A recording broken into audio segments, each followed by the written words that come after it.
Zodiac Alchemy. 12 Tales of Cosmic Connection. Episode 6. Virgo. The Alchemist's Equation. A Hood Eloquence original. Where the streets meet the literature. A note on the series. The stars incline, they do not compel. But some inclinations feel like gravity, and gravity, as any inventor knows, cannot be ignored. From the Journals of Amara Davis-Branch, Volume 3. Welcome to Zodiac Alchemy. 12 Tales of Cosmic Connection. These are not horoscopes. These are not light things. These are excavations. Each story in this series was born from a single question. What does a zodiac sign look like when it stops being a personality quiz and starts being a weapon? A wound? A prayer? The answer, every time, surprised us. In Virgo, the Alchemist's Equation, we meet Silas, a man whose love language is precision. And Amara, a woman whose brilliance burns so hot it scorches everything she builds, including herself. Between them lives a copper engine, a city on the edge of catastrophe, and a question neither of them has dared to ask aloud. What does it mean to be known, truly, completely, microscopically known, by another human being? What does it feel like to be seen not despite your flaw, but through it? That is the Virgo gift. Not perfectionism. Not criticism. Not the cold eye of judgment. Devotion that lives in the details. Settle in. This story will demand something of you. Let it. Hood Eloquence. Where the streets meet the literature. Silas Branch. Scholar. Archivist. Virgo Sun, Capricorn Moon. 34 years old and still learning the architecture of hunger. Silas is quiet in the way that deep rivers are quiet, not still, not empty, but moving with a velocity that surface observation cannot reveal. He works for the Municipal Institute of Applied Sciences as a senior research analyst, a title that understates the true nature of his function. He is the man they call when something brilliant has gone catastrophically, irreparably wrong. He has long, careful hands. He takes his tea without sugar and his silence without apology. He has not told Amara Davis-Branch that he loves her. He has, instead, memorized the way she holds her wrench. Amara Davis-Branch. Inventor. Alchemist. Sagittarius Sun, Aries Moon. 31 years old and too bright for her own safety. Amara Davis-Branch is a force event. She does not enter rooms, she ignites them. She has 3 patents to her name, 2 burn scars on her forearms, 1 workshop that defies every known law of organizational theory, and 0 patience for anything that cannot keep pace with the speed of her mind. She built the Eternal Engine, the most ambitious perpetual motion device in the history of the city, in 14 months, working from blueprints she drafted in her sleep. She is currently watching it overheat. She has not told Silas Branch that she loves him. She has, instead, let him think the kiss in the archive last autumn was a mistake. Part 1. The Architecture of Precision. A single misaligned gear does not announce itself. It simply begins, with great patience and terrible thoroughness, to unmake everything connected to it. Silas Branch, Unpublished Lecture Notes on the Failure Modes of Beautiful Things. Chapter 1. The Workshop at the End of Meridian Lane. The first thing Silas Branch noticed, because Silas Branch always noticed the first thing, and the second, and the 47th, was that the temperature in Amara's workshop was 7 degrees above what the exterior thermometer had promised. The second thing he noticed was that she hadn't slept. He could tell by the way she was holding her wrench, not with intent, but with habit, knuckles tight around the handle like a rosary. Amara Davis-Branch was not a woman who prayed. She solved. The wrench in a loose grip meant she had temporarily run out of solutions, which was, in Silas's experience, the most dangerous state she could inhabit. Amara without direction was Amara looking for something to disassemble.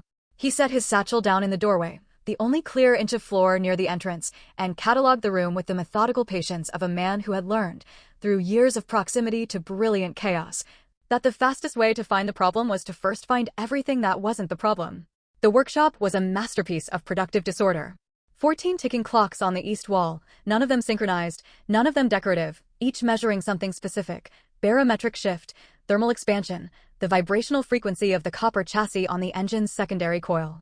Blueprint rolls stacked in loose pyramids on every available surface. The smell was sage and iron and ink and something underneath it all that he had never quite identified, something warm and mineral, something that he suspected with some private embarrassment was simply the smell of Amara thinking. And at the center of it all, the engine. He had seen it dozens of times. It still stopped him. The Eternal Engine stood 7 feet tall in a housing of hammered copper and polished steel, its internal mechanisms visible through a cage of precision-cut glass panels that Amara had installed so she could watch it breathe. Because it did breathe, Silas had watched it, in the small hours of mornings he would not admit to spending here, and the rhythmic expansion and contraction of its pressure chambers had the unmistakable quality of respiration. Like something alive. like something that had learned, from its maker, the art of converting raw energy into perpetual motion. Right now it was running hot. He could see it from the doorway, the faint iridescence of overstressed copper, the barely perceptible shimmer in the air above the upper manifold. 11 years of studying thermal dynamics, and his body knew before his brain confirmed it. This was not a machine at capacity. This was a machine approaching a threshold it had not been designed to cross. "You going to stand in the door all morning?" Amara said without turning around, "or are you going to come be useful?" Not a question. It never was with her.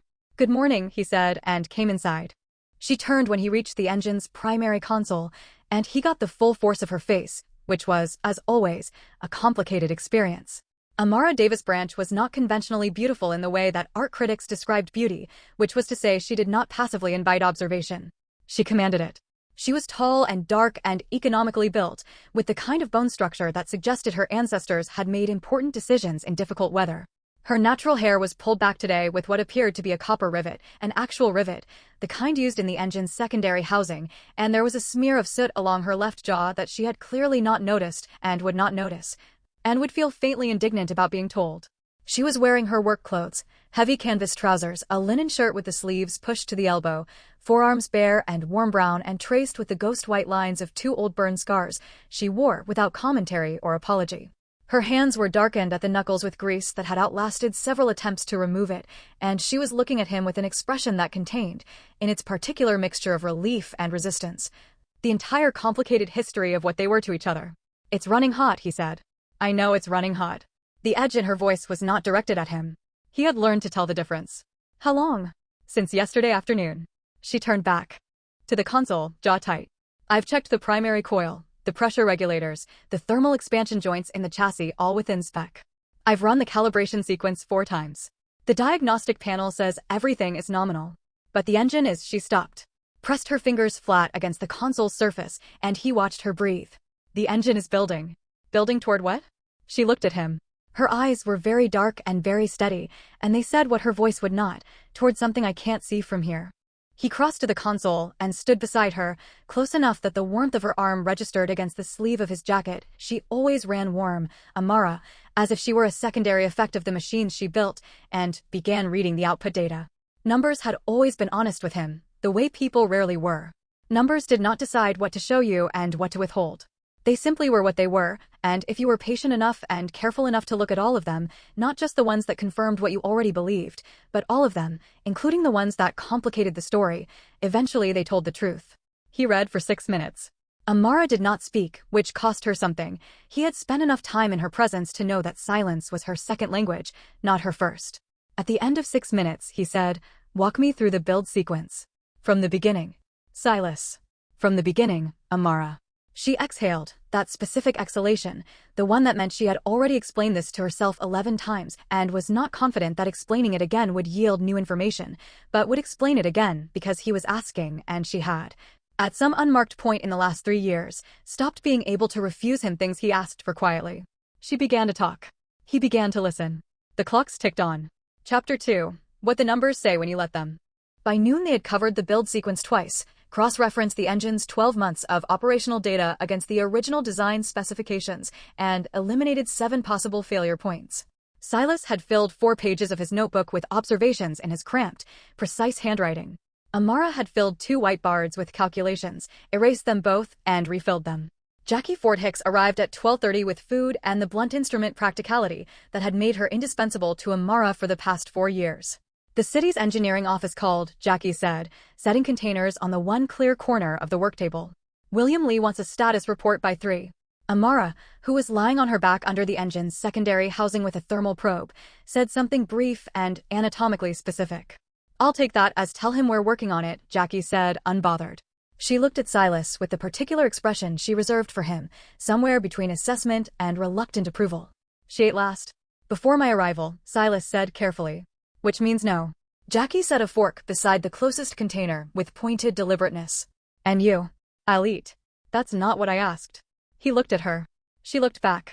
Jackie Ford Hicks was 30 years old and had the moral authority of someone considerably older. He picked up a fork. "Thank you," she said, and left. He ate standing, reading the secondary thermal output, and found that the food helped in the way it always did, re-establishing baseline, clearing the peripheral noise that gathered in the body when it was ignored long enough.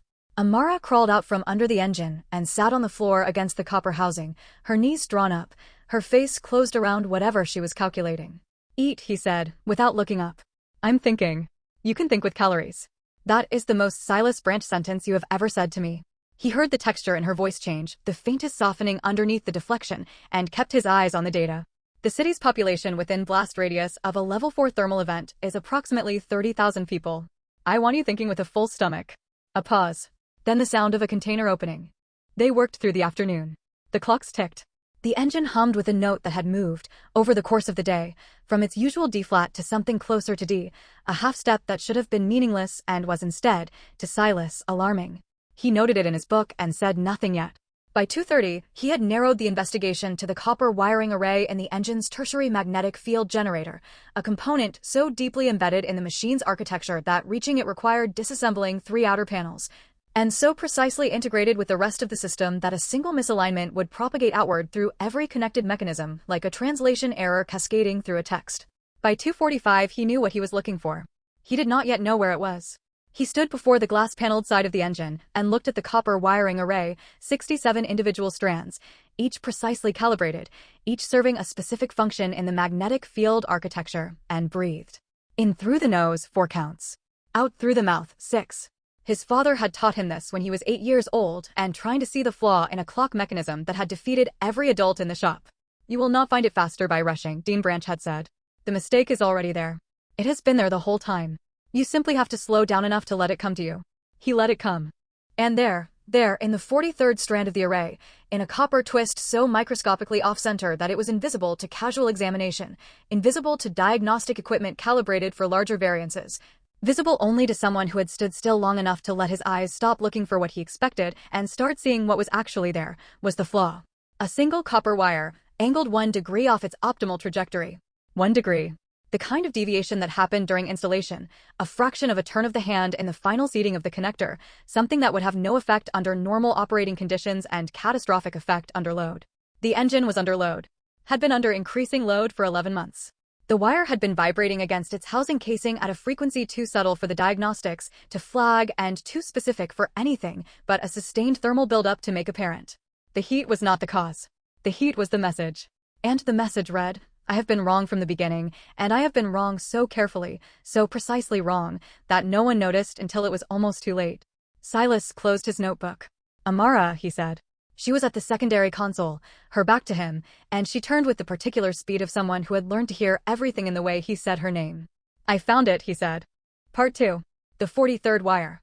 The most dangerous errors are the beautiful ones, the ones that look, from every angle, but the right one, exactly like correctness.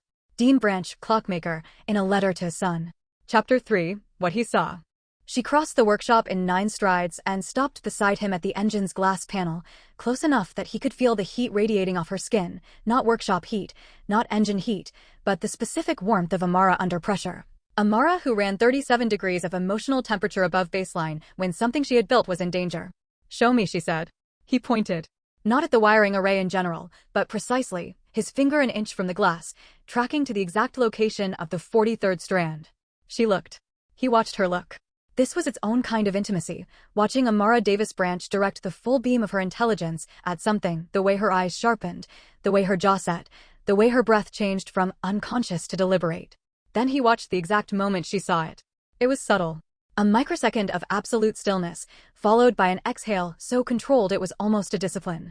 Then her hand came up, and this was the part that Silas would hold in his memory for a long time after. Her hand came up and pressed flat against the glass panel, fingers spread, palm against the copper housing as if she were trying to put her hand directly over the flaw. As if she could, from the outside, reach through the glass and the copper and the precision architecture of her own creation and correct this single small thing that had been wrong from the start. 1 degree, she said. Yes. 43rd strand. Yes. I seated that wire myself. Her voice was absolutely level. I had the torque calibrator. I ran it 3 times. The calibrator reads to half-degree tolerance, he said. This is a 0.8 degree deviation. It was within instrument error. She was quiet. He waited. 11 months, she said finally. It wouldn't have presented until you approached the upper load threshold. The diagnostic flagging threshold is 2 degrees. This would never have shown up. Until it destroyed the city. Amara. Don't. Still level. The control in her voice was spectacular and terrible. Don't manage the language. That's what this is. That is what this is. I built something that could kill 30,000 people on a wire I seated wrong. He turned to face her. She was still looking at the engine. You built something that a single 0.8-degree deviation over 11 months of flawless operation brought to a threshold event, he said. The engine has been functionally perfect in every other measurable way. You built a machine so precisely that its only failure mode was invisible to every instrument available to you at the time of construction. That's not absolution, Silas. That's just a more elegant description of the same catastrophe. I know. She finally turned to look at him. Her face was open in a way she rarely allowed, the composure stripped to something underneath it, something younger and more frightened, and he held her gaze and did not look away. Tell me how to fix it, she said. We have to pull the primary manifold array, he said, turning to his notebook. Then the secondary thermal coupling. Then the brass heatsink plate on the tertiary field generator. That's where the wiring cage is seated. The wire itself needs to be reseated at the correct angle and resoldered. The entire sequence from manifold pull to final test should take 4 hours if we work efficiently. We have 2 hours before the temperature differential triggers the emergency relief valve. Then we'll need to work efficiently. Something shifted in her face. You're going to help me. I came here to help you. Silas, this is fine work. This is, she gestured at the wiring cage, the copper intricacy, the architecture of 67 precisely placed strands. You have good hands, but this needs hands that know this machine. I built every wire in that array. I know the tension in each one. If you pull the wrong strand, then guide my hands, he said. The workshop went quiet except for the clocks and the engine's deepening hum. She looked at him for a long moment. He waited, the way he always waited for her, with the complete stillness of a man who had learned that Amara Davis-Branch could not be rushed and would not be pushed and would, eventually, given sufficient evidence that he was not going anywhere, open the door herself. All right, she said. Let's start with the manifold. Chapter 4. Fine work. They pulled the primary manifold in 40 minutes. It should have taken an hour. Amara worked at a pace that was almost violent in its precision. She never rushed in the sense of cutting corners, but she moved the way rivers moved through stone, with absolute conviction in the path and zero hesitation at the obstacle. She narrated as she worked, her voice close and low, giving him the information he needed without ornamentation, which bolts to back out and in what sequence, which thermal coupling to brace while she released the pressure fitting, when to hold and when to turn and by how many degrees. He followed her instructions with the same fidelity he gave to any data, completely, without editorial, trusting that she knew the architecture of this thing better than anyone alive. And yet he noticed things. He noticed the way her hands moved inside the machine, with a fluency that was beyond technical competence, something more like conversation.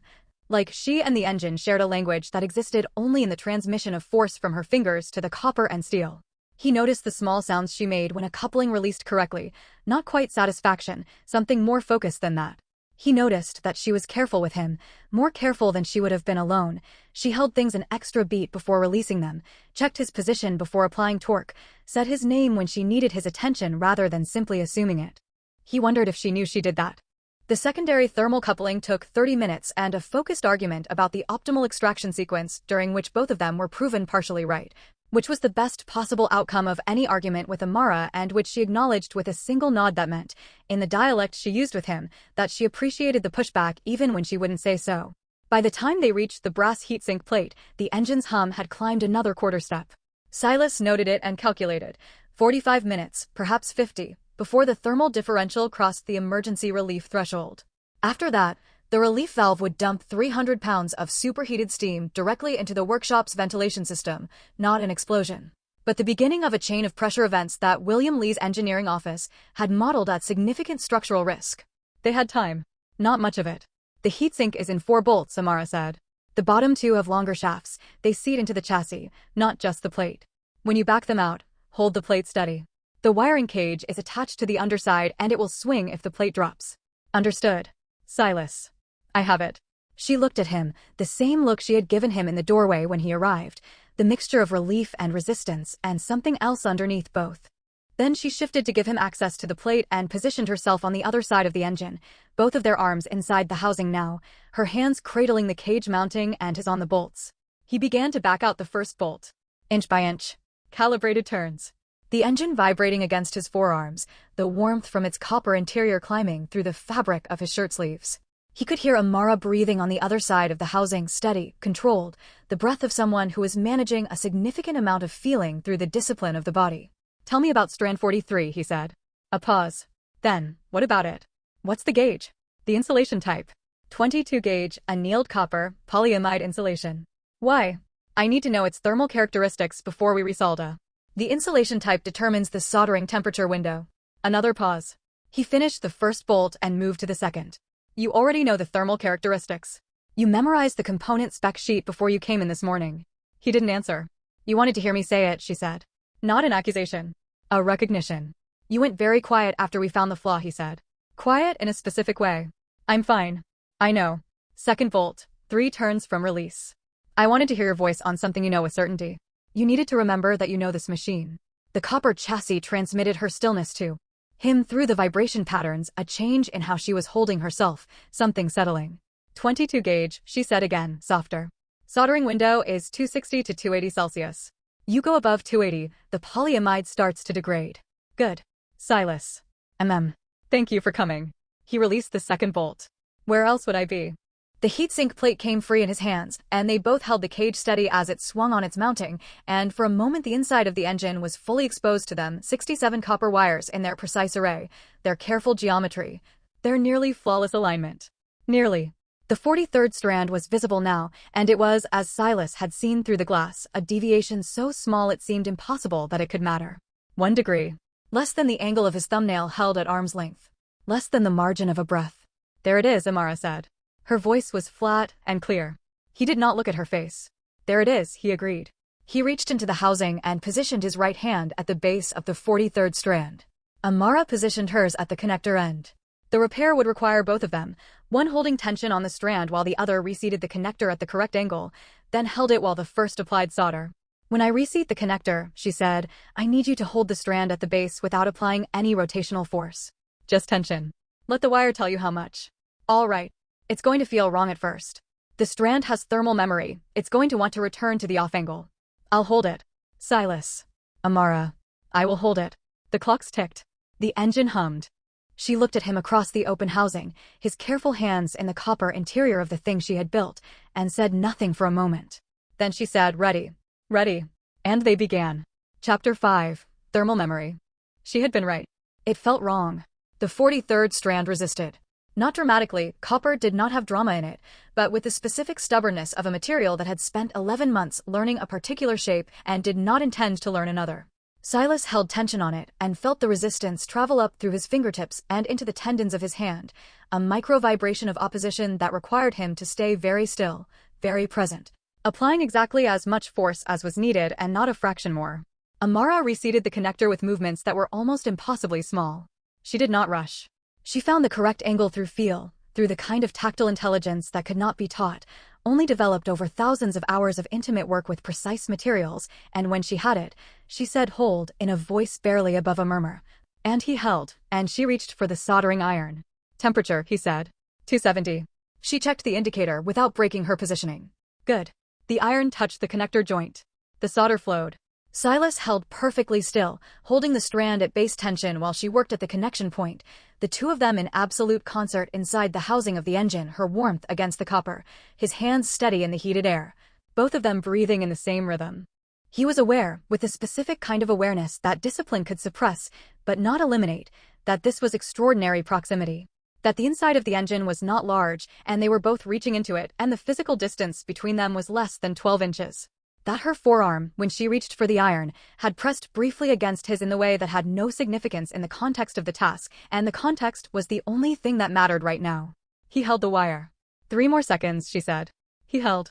Done. He released the strand with deliberate care. She withdrew the iron. They both held their positions for a beat, that instinctive, collaborative pause after a precision task, making sure the work had taken. The 43rd strand sat at its correct angle. Silas exhaled. Amara said nothing. But he heard, in the quality of her silence, something that was almost a prayer answered. They reassembled the heatsink plate and its housing in reverse sequence, Silas following Amara's instructions with the same fidelity as before. The secondary thermal coupling seated correctly. The primary manifold went back in 12 minutes. When the last bolt was tightened, Amara stood back from the engine and looked at it. The hum had already changed. It was subtle, the barest fraction of a tone dropping back toward its usual D-flat, but it was there, the engine beginning, with whatever it was that beautiful machines had instead of relief, to come back to itself. Jackie appeared in the doorway with the practical timing that Silas had come to suspect was less coincidence than surveillance. William Lee's people are outside, she said. They've been there for 20 minutes. Tell them we're running diagnostics, Amara said. Her voice was different. Something had unclenched. I'll tell them that. Jackie paused. Nice work, you two. She looked at Silas with that specific expression of hers, something that in another person might have been warmth, but in Jackie Ford Hicks read more as an upgraded professional assessment. Then she left again. Silas began cleaning his tools. Amara stood watching the engine's temperature gauges, tracking the slow descent of the thermal differential, 260, 258, still dropping. It's going to stabilize, he said. I know. A pause. How did you see it? Through the glass, from across the room. He looked up. She was still watching the gauges. I stood still long enough, he said. She turned to look at him. He held her gaze. My father taught me, he said. When you're looking for a flaw in something that someone has built with care, you have to start from the assumption that they got almost everything right. That whatever is wrong is small and precise, and hidden inside a larger correctness. You look for the thing that doesn't fit, not because the builder was careless, but because precision is the only environment in which that kind of deviation becomes visible. She was very quiet. You built something extraordinary, he said. The flaw was extraordinary in proportion. It took the precision of the rest of the work to make it findable at all. The engine's temperature gauge read 247. Amara said, Silas. Yes. The last time I said something was a mistake. You don't have to. I do. She crossed the workshop to where he stood with his tools, stopping 3 feet from him, which with Amara was close. The kiss in the archive. I called it a mistake. He said nothing. It wasn't, she said. I was frightened and you were too patient about it, which made it worse, and I needed to name it something controllable. But it wasn't a mistake. No, he agreed. It wasn't. You've known that this whole time. Yes. You didn't say anything. You weren't ready. She looked at him with an expression he hadn't quite seen from her before, something stripped of all the usual layers, the competence and the confidence and the chaotic brilliance, something very simple at the center. I'm ready now, she said. Part 3. The devotion that lives in small things. Silas Branch does not love carelessly. He loves with the same thoroughness he brings to everything, cataloging, attending, returning. It is the most terrifying kind of love to receive because it has no exit strategy. Jackie Ford Hicks, in a letter she never sent to Amara Davis-Branch. Chapter 6. What precision looks like in the dark. After William Lee's people confirmed the thermal stabilization and drove away with their clipboards and their relieved expressions, and after Jackie had packed up and gone home with the look of someone carefully not noticing several things, and after the engine had descended to its normal operating temperature and filled the workshop with its usual D-flat hum, after all of that, Silas and Amara were alone. The lamps in the workshop burned low. The clocks on the east wall measured the evening in their fractured way, each one tracking its own truth, none of them agreeing, all of them correct. The smell of sage and iron and ink had deepened with the nighttime, taken on something amber and close. The engine breathed. Amara had pulled the rivet from her hair and was turning it between her fingers, not absently, the way ordinary people fidgeted, but in the specific contemplative way she handled precision objects, feeling the geometry of it, the weight. Silas was at the work table with his notebook still open, though he had stopped writing 20 minutes ago. What do you do, she said, still turning the rivet, when you find a flaw you can fix? He looked up. She was sitting on the workbench across from him, feet on the lower shelf, elbows on her knees. I fix it, he said. And when you can't? I document it. I build around it. I account for it in every calculation going forward. She nodded slowly, like he had confirmed something. You never pretend it's not there. No. That's how things fail. Is that how you think about me? As something to account for in every calculation. He closed the notebook. No. Then what? He was quiet for a moment, not the silence of someone without an answer, but the silence of someone choosing which of the many accurate answers to give first. I think about you, he said finally, as the variable that changes the value of every other variable. The constant that makes the equation solvable. The rivet stopped turning. She started. I know how it sounds. No, she set the rivet down. It doesn't sound like what I was going to say. It sounds like, Silas, you cannot just say things like that and then sit there looking like that. What do I look like? Like you've known this for years and you're incredibly calm about it. I have known this for years. I've had time to become calm about it. She laughed, a real one, short and unguarded, and then she pressed her hand over her mouth like it had surprised her. He watched her with the same quality of attention he brought to everything, complete, uncritical, deeply interested in what happened next. Years, she said, from behind her hand. 3 years and 4 months, he said. You came to the Institute to present the preliminary design. You were 20 minutes late, you had chalk on your collar, and you argued with Dr. Martin for 11 minutes about the load-bearing specifications before she had finished her sentence. I remember that. You were absolutely right about the load-bearing specifications. And completely wrong about your timeline. And I sat in the back of that room and thought. He stopped. What? Her voice was very quiet. I thought, I want to be the person who tells her when she's wrong about the timeline for the rest of my life. The workshop was very still. That's the most romantic thing anyone has ever said to me, Amara said, and that is saying something disturbing about my romantic history. I'll accept that as a compliment. She slid off the workbench and came across the floor to him, not the 9-stride crossing she'd done earlier, urgent and purpose-driven, but something slower, something that knew it had arrived. She stopped in front of where he sat, and he tilted his head back to look up at her, making no move, as he had learned long ago, toward anything she hadn't already decided she wanted. She was looking at him with that stripped expression again, the simple one, the one without the armor of brilliance. I told you the kiss was a mistake, she said, because I was afraid of someone who could see me this well. I'm still afraid. I know. But I'm more afraid of another 11 months of pretending I'm not. She stopped. Of pretending. He stood. She didn't step back, which meant they were standing at a distance of approximately 6 inches, which was the closest they had been without the mediation of an engine between them. I would like to be very precise with you, he said, if you'll let me. She looked up at him. He had 4 inches on her, which felt, in this moment, significant in a way it never had before. Define precise. Exact. Careful. Thorough. A pause. Devoted to the details. She reached up and took his face in her warm, soot-darkened hands and said, then stop talking. He kissed her the way he did everything, with complete attention. Not rushed. Not tentative either, past the tentative stage, past the stage of asking whether this was real. He kissed her like she was a language he had been studying for 3 years and was now, finally, permitted to speak aloud. She kissed him back with the full force of a woman who had been holding something in for an equivalent length of time and was done holding it. His hands, those careful, cool, long-fingered hands, found her waist and settled there, learning the architecture of her. She was warm everywhere, Amara, warm the way the engine was warm, with that interior heat that suggested something perpetual burning at the source. Her hands, still in his hair, still tracing the line of his jaw, were both soft and certain, the hands of someone who knew exactly how much pressure to apply. When they broke apart, they were both breathing differently. 3 years, she said. For months, he added. She laughed again, the real one, the unguarded one, and he held it in his memory like a component specification he would not forget. Chapter 7. The Language of Careful Hands. She led him to the back of the workshop, past the drafting table and the component shelves and the secondary clock array, to the small anteroom where she kept her blueprint archives. It was not, as most people would have described it, romantic. It was crowded and smelled of paper and contained, at last count, 11 incomplete projects in various states of conception. But the lamp in the corner was warm and the window looked out on the city lights, and Amara had pulled him there by the hand with a directness that required no interpretation. She turned to him when they reached the window, and he came to her without hesitation. I need you to know something, she said. Tell me. I don't do things halfway. She was looking at him very steadily. When I'm in all the way. I have no small gear. Everything connects to everything else. If we, she stopped, found the words, if this is real, it changes all of it.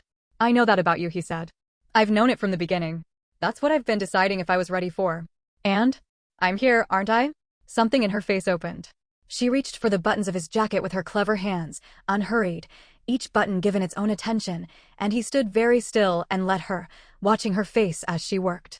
When the jacket was off, she smoothed her palms across the front of his shirt, slow, exploratory, the same quality of touch she used on a new component, learning what she had to work with. You have no idea, she said quietly, what your hands do to me. When you're working. When you're reading something and your fingers are going across the page. Tell me, he said. They're so, she looked up. You're so deliberate. Everything is so considered. It makes me want to be the thing you're considering. He reached up and took her hands where they rested on his chest, covering them with his, stilling them, and then very deliberately, with all the care that 3 years of restraint had accumulated. He turned her hands over and pressed his lips to the inside of each wrist in turn. She inhaled sharply. I have considered you, he said against the inside of her wrist, at length and with great care, and I have arrived at some very specific conclusions. I want to hear them. You will, he said, and continued his attention down the inside of her forearm, his lips following the grain of her skin, finding the old scar lines on her left arm and treating them with exactly the same care as everything else, not avoiding them. Not making ceremony of them, simply including them in what was being mapped, what was being learned. She made a sound that she would have described later, if pressed, as involuntary. She was not accustomed to being mapped. She was accustomed to being admired, desired, celebrated. This was different. This was a man who had been paying attention for 3 years, reading back everything he'd noticed, and it was the most exposed she had ever felt in her life. Silas. I need, she found his face, brought it back up to hers. I need to be. He understood. He understood the way he always understood her, not through explanation, but through the particular fluency of someone who had studied the subject. I have you, he said. And he did. What followed was the most methodical seduction in the history of the Blueprint archives, and Amara Davis-Branch, who had never in her life been methodical about anything that mattered to her, discovered that methodical, in the right hands, was devastatingly effective. He paid attention to everything. This was not a metaphor. He paid attention with a precision that bordered on worship, learning what made her breath catch and returning to it, cataloging the exact pressure and pace that made her hands tighten in his hair, noting without commentary when she made a sound of particular satisfaction, and filing it away for future reference. He was unhurried in a way that had nothing to do with passivity and everything to do with intention. He had been waiting 3 years and 4 months for this, and he was going to do it correctly. She was, for possibly the first time in her adult life, not the most focused person in a room. She told him things in that anteroom that she had not told another person, not about her desires, though those too, but about the engine, about the fear underneath the brilliance, about what it meant to build something that ambitious and carry the weight of what happened if it failed. He listened with that complete attention of his, skin warm against hers in the lamplight, and asked questions that were so precise she felt them find their targets like properly calibrated instruments. He was, she thought, at some point during the long, specific hours of that night, the most interesting man she had ever been near. You're thinking again, he said. I'm always thinking. What about? How you do what you do, she said. The attention of it. Where did you learn that? He was quiet for a moment. My father taught me to listen to clocks. He said a clock tells you everything about how it was made, if you're willing to be still long enough to hear it. A pause. People are the same way. She turned in the warm dark to look at him. And what have I told you, she said. All this time, all this listening. What have I told you about how I was made? He considered this with the same care he brought to everything. That you build what you cannot find, he said. That your precision is a love language. That you're most afraid of the things you've most wanted. That you run toward problems because standing still with them is worse. That when you love someone, he stopped. She was very still. When you love someone, he continued, you put them inside everything you build. You can't help it. The engine, he touched her face, his thumb at the line of her cheekbone. The engine breathes the way you breathe when you're thinking. Did you know that? She didn't. She hadn't. She pressed her face against his hand and for a moment did not speak. Silas Branch, she said finally. I'm going to love you with a frankly unreasonable thoroughness. He smiled, the real one, the one he kept close. I'm counting on it. Chapter 8. All measurements are love. They did not leave the workshop until morning. She slept, which she almost never did in the workshop, but his presence had installed some equilibrium in the room that made it possible. Curled against him on the bench settee, she kept for long working sessions, her head on his chest. His heartbeat doing what he did everything, steadily, quietly, reliably. He stayed awake longer, doing what he did when the world was quiet enough for it, watching the ceiling, taking inventory, letting his mind move through the data of the day with no particular urgency. The engine hummed. D-flat. Correct and whole. Outside the workshop's high windows, the city did what cities do through the small hours, thinning, quieting, breathing its collective breath down to the baseline. And 30,000 people in the blast radius lived out their ordinary morning hours without knowing how close the geometry of one copper wire had come to changing everything. Silas thought about that. He thought about how much catastrophe lived inside the interval of a single degree. How much safety lived inside the willingness to be still long enough to see what was actually there. Amara shifted against him in her sleep, her arm tightening across his chest, and he put his hand over hers with the automatic precision of a man who had been paying attention. She woke when the first clock changed, the barometric one, set to mark 6 a.m., and came to alertness the way she came to everything, quickly and without residue. She looked up at him. He looked back. Morning, she said. Good morning. The engine. 2:31. Still descending. She exhaled satisfaction and didn't move from where she was. This was notable. Amara, in Silas's experience, moved at all times with intention. Stillness was something she imposed on herself from outside rather than inhabited from within. The fact that she was lying still and looking at him with uncomplicated openness meant something he filed carefully. I need to call Dr. Martin, she said. I know. And William Lee's office needs a formal report. I can draft it. She looked at him. Why would you do that? Because you need to spend the day monitoring the engine, and I have the incident chronology in my notebook. Also, he said, because writing reports is something I do quickly and correctly, and you hate it, and I am going to spend a significant portion of my future time in this workshop, and I would like to begin as I mean to go on. A long pause. You're going to be here a lot, she said. Yes, in my workshop, which is organized according to a system that only I understand. I have theories about your system already. Several of them may even be correct. She laughed, the third real laugh in 12 hours, which was, by his informal measure, a record for a 12-hour period. Don't mess with my system. I won't change anything without telling you first, he said. And I will ask before I touch anything that isn't obviously communal. That is, she stopped. Started again. Most people don't ask. Most people see chaos and start organizing without checking whether the chaos has a logic. Your chaos has a logic. I've been observing it for 3 years. She pulled herself up to sitting and looked at him, really looked, the full beam of her attention, the way she looked at the engine when she was deciding whether it was ready. Silas Branch, she said. Amara Davis-Branch. You are going to be very good for me. I intend to be, he said. I've been planning for a while. She kissed him, which was a more complete answer than any she had words for, and then she stood up, all of her, the height and the confidence and the brilliant recklessness and the warmth, and said, make the tea. I'll call Martin. Then I want to go over the diagnostic data from the repair sequence and document exactly what we did and why, because if this ever happens again. It won't, he said. Not this way. You'll know what to look for now. Well, no, she corrected, and went to the telephone. He made the tea, found the kettle, found the cups, which was not immediately obvious, but not as difficult as she'd implied, noted the arrangement of her kitchen shelf with the same attention he gave everything, and listened to her voice from across the workshop as she told Dr. Martin what had happened in the precise, unapologetic way she had of delivering difficult information. The engine hummed. The clocks ticked. The city outside was waking up. He added no sugar to his tea and 1 measure of honey to hers. She hadn't told him, but he'd noticed, 3 visits ago, that she kept honey at the back of the shelf and reached for it unconsciously when she was working, and carried both cups to the console where she stood and set hers beside her right hand. She glanced at it, then at him, then back at the telephone. The look lasted 2 seconds. It contained, in his estimate, approximately 3 years' worth of arriving. Epilogue. What the engine knows. I asked Silas once what he thought the eternal engine was. He said, a proof of concept. I asked him what concept. He said, that the most durable systems are the ones built with the most precise love. Amara Davis-Branch, Keynote Address, Municipal Institute of Applied Sciences, 6 months later. The engine ran for 40 more years. It ran through Amara's next 4 patents and Silas's appointment as Director of Technical Analysis and the small ceremony they held in the workshop on a Thursday afternoon, because neither of them could see the point of a larger venue when the important witnesses, Jackie and Jaquan and Ross Harrison and Dean Branch with his clockmaker's hands and his careful eyes, could all fit comfortably around the primary console. Dean Branch cried, which he would have denied under oath. He had known, from the particular quality of his son's silence on the subject of Amara Davis-Branch, what that silence meant. He had waited. He had, like his son, trusted that the truth would surface when it was ready. Jackie Ford Hicks did not cry. She presented them with a framed engineering schematic, the original blueprint of the Eternal Engine's wiring array, the 43rd strand marked in red ink with a small annotation in her handwriting. That's the one. She had been having it framed for some time. The flaw, once repaired, was never repeated.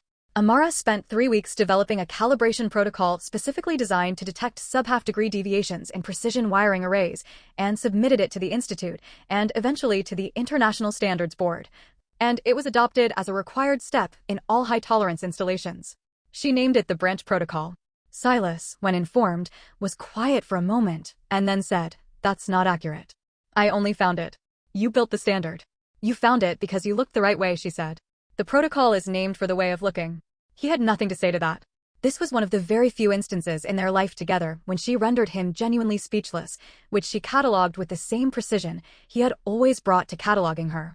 In the workshop, the clocks kept their fractured time. The engine breathed. The copper gears caught the lamplight and translated it into motion, motion into heat, heat into light, in the perpetual conversion that was the engine's essential nature.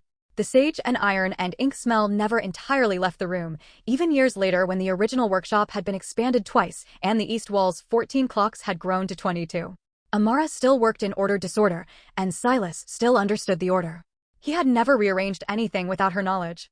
He had also, over the years, added to the workshop's inventory 3 items he'd placed without announcement: a second tea kettle, a calibrated thermometer mounted at eye level, and 1 small clock in the southwest corner, synchronized to nothing but itself. When she noticed it 4 months after he installed it, she asked what it was measuring. Nothing specific, he said. I just wanted something in here that ran at my pace. She looked at the clock, then at him. The lamp made the copper gears glow. Your pace is unbearably slow, she said. I know, he said. You speed up when you're near it. She turned to look at him with that full beam look, the one he had been the subject of for years now and still found, each time, something he could not entirely prepare for. You noticed that, she said. I notice everything about you. The engine hummed. D-flat. Whole. The clocks ticked on. Author's note. On Virgo. Of all 12 signs, Virgo is the most misunderstood. Ask most people what Virgo means and they will tell you perfectionism, criticism, an obsession with detail that edges toward cruelty. They will tell you about the Virgo who found every flaw in the party planning. The Virgo who noticed when you used the wrong fork. The Virgo who could not let it go. They're not wrong. These things exist. But they have described the wound without the gift, which is the most common mistake made about any sign in any system. The wound is what happens when the gift has no container, no direction, no love to anchor it. The Virgo who criticizes endlessly is a Virgo whose devotion has nowhere to land. Give a Virgo something to love, and watch what happens to the precision. It becomes a form of care so specific it has no exact parallel in other love languages. It is, I noticed the honey. It is, I memorized the torque specification because you told me once. It is, I can find the flaw in your greatest achievement not because I am diminishing it, but because I love it precisely enough to want it to be whole. Silas Branch finds the wire because he loves the machine, because he loves the woman who built it. That is the whole story. That is, in the end, what Virgo is. Precision is devotion. Devotion is precision. Some love languages require a micrometer. To every Virgo who has been told their attention to detail is a problem, this story is for you. You are not too much. You are precisely enough. The end. Hood eloquence. Virgo, the Alchemist's equation. Virgo. Part of the Zodiac Alchemy, 12 Tales of Cosmic Connection series. A Hood eloquence original production. Where the streets meet the literature. Don't forget to like and subscribe. Series overview. Aries, for those who love with a fire that never blinks. Taurus, a tribute to the beauty of being truly grounded. Gemini, where wit meets worth in a dance of duality. Cancer, a sanctuary for those who lead with their hearts. Leo, for the radiant souls who protect what they love. Virgo, finding the divine in the smallest, most perfect details. You are here. Libra, a balance of beauty, strategy, and harmony. Scorpio, for the intense souls who transform through truth. Sagittarius, a love letter to the seekers and the wild at heart. Capricorn, building a legacy on the foundation of resilience. Aquarius, celebrating the rebels who redefine connection. Pisces, a journey into the transcendent power of the dream.